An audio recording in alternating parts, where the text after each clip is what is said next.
నేటి ధరణి న్యూస్ కి స్వాగతం. నక్కపల్లి స్టీల్ ప్లాంట్ కు బీజం వేసింది వైసీపీ ప్రభుత్వమని ప్రసారం చేసుకోవడం సిగ్గు అని టీడీపీ నేత కొప్పిశెట్టి వెంకటేష్ నేటి ధరణి న్యూస్. విశాఖ జిల్లా నక్కపల్లి అరసలాల్ మెటల్ స్టీల్ ప్లాంట్ కు బీజం వేసింది వైఎస్ఆర్ కాంగ్రెస్ పార్టీ అని చెప్పుకోవడం సిగ్గుచేటని పాయకరావుపేట నియోజకవర్గ తెలుగుదేశం పార్టీ కన్వీనర్ కొప్పిశెట్టి వెంకటేష్ విమర్శించారు. మండల కేంద్రమైన నక్కపల్లి టీడీపీ పార్టీ కార్యాలయంలో ఏర్పాటు చేసిన విలేకరుల ప్రత్యేక సమావేశంలో ఇలా ప్రసంగించారు. కూటమి ప్రభుత్వంలో జరుగుతున్న అభివృద్ధిని సంక్షేమాన్ని చూసి ఓర్వలేక నక్కపల్లిలో ఏర్పాటు కాబోతున్న అతిపెద్ద భారీ స్టీల్ ప్లాంట్కు తామే బీజం వేశామని జగన్ పార్టీ నాయకులు చెప్పుకోవడం విడ్డూరంగా ఉందన్నారు.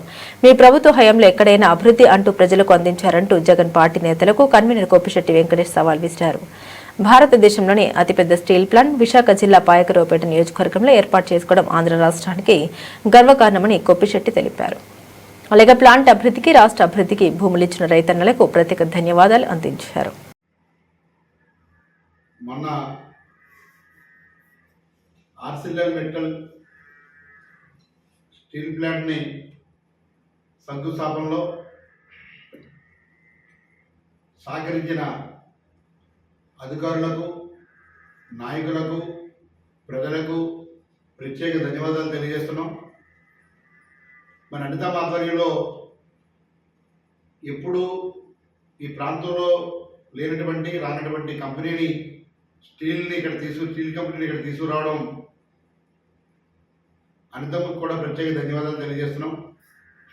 ఈ విషయంలో సహకరించి అహర్నిశలు దీనిపై పనిచేసి ఓ సంవత్సరంలోనే స్టీల్ ప్లాంట్ అనుమతిని తీసుకొచ్చిన లోకేష్ గారికి, చంద్రబాబు నాయుడు గారికి, పవన్ కళ్యాణ్ గారికి, మరి అలాగే కుమారస్వామి గారికి కూడా ప్రత్యేక ధన్యవాదాలు తెలియజేస్తున్నాం. దీనికి సంబంధించి మరి ఆంధ్రాలో ఈ కంపెనీని పెట్టడానికి సహకరించిన మోడీ గారికి కూడా మేము ప్రత్యేక ధన్యవాదాలు తెలియజేసుకుంటున్నాం. ఈ ప్రాంతంలో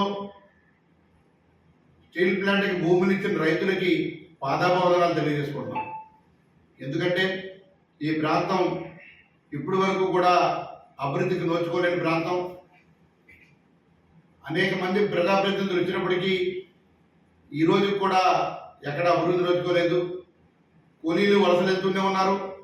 రైతులకి వర్షాలు లేక మరి వర్షాధారంలో ఆధారపడిన రైతులకి సాగునీరు లేక తాగునీరు లేక కూడా ఈ ప్రాంతం ఇప్పటివరకు ఇబ్బంది పడింది.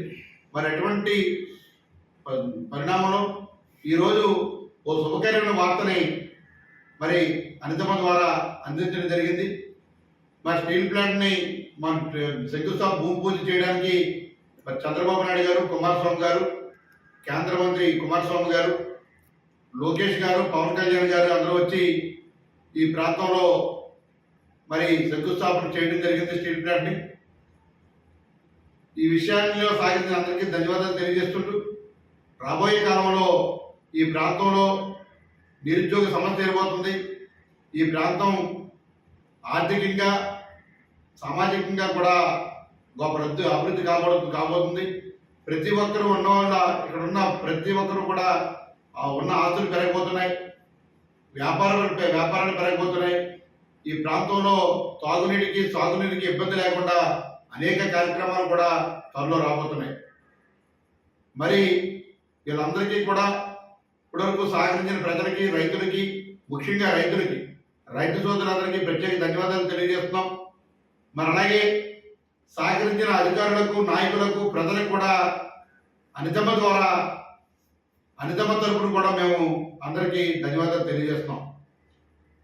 మరి నిన్న కొంతమంది నాయకులు అడ్రోడ్డు వైసీపీ కార్యాలయంలో కూర్చొని స్టీల్ ప్లాంట్కి బీజం వేసింది గత ప్రభుత్వం, జగన్మోహన్ రెడ్డి గారి ప్రభుత్వం అన్నారు. అసలు మీకు గుర్తుందా అని అడుగుతున్నా. ఏ రకంగా మీరు మాట్లాడగలుగుతున్నారు? 5 సంవత్సరాలు ఈ ప్రాంతంలో పరిశ్రమలకి భూములు ఇచ్చిన రైతులు పట్టించుకోలేదు. వాళ్ళకి రూపాయి కూడా ఇవ్వలేని పరిస్థితిలో మీరున్నారు. ఈ ప్రాంతం వచ్చిన పరిశ్రమలన్నీ కూడా బెదిరించి పంపించి వేశారు. అందులో వాటాలు అడిగి ఈ ప్రాంత అభివృద్ధిగా జరగకుండా చూశారు. పప్పు బెల్లాలు పంచడం తప్ప ఒక్క అభివృద్ధి కార్యక్రమం కూడా చేసిన పాపానికి పోలేదు మీరు.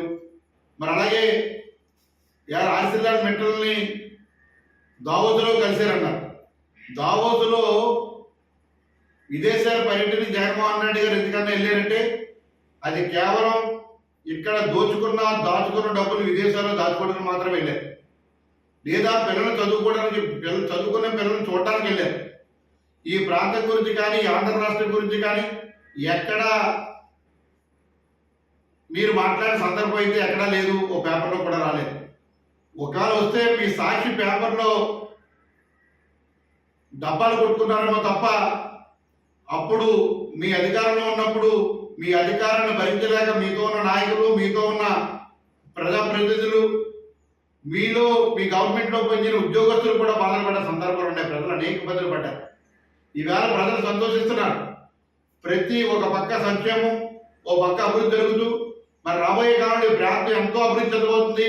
దీనికి నారా చంద్రబాబు నాయుడు గారు, పవన్ కళ్యాణ్ గారు కృషి ఎంతో ఉంది, కేంద్ర ప్రభుత్వం సహకారం ఎంతో ఉందని చెప్పి ప్రజలు హర్షిస్తున్న సందర్భాన్ని మీ అందరూ మర్చిపోతున్నారు. అసలు మాట్లాడడానికి సిగ్గుందని అడుగుతున్నాను.